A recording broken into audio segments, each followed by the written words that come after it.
L'homme a soulevé le lance-roquette. Ensuite, un robot policier défonça la porte. L'obus a frappé la poitrine du robot avec une précision parfaite.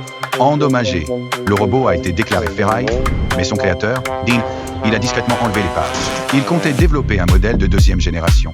Peu après son départ, le doyen fut arrêté par des gangsters. Il s'avère que le chef du gang voulait, sous la contrainte, transformer ce robot en machine à tuer. Dean n'avait pas d'autre choix que de remonter le robot. Il a inséré la clé d'activation et conçu un tout nouveau système d'intelligence artificielle. C'est ainsi qu'est né le robot Chappie. Chappie avait l'esprit d'un nouveau-né. C'est pourquoi Dean a élevé Chappie avec des méthodes d'éducation pour jeunes enfants humains. Le chef du gang fut furieux en voyant cela. Il avait l'intention de former Chappie pour en faire un assassin robotique. Le chef a ensuite jeté Chappie dans les bidonvilles chaotiques.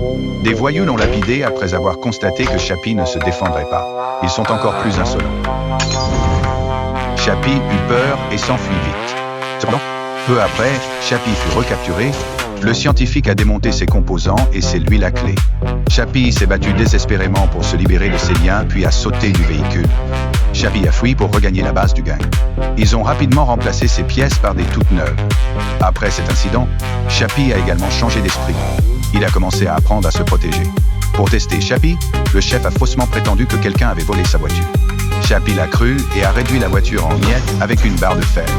Chappie commet son premier crime. Le gang a ensuite décidé de braquer un camion blindé avec l'aide de Chappie.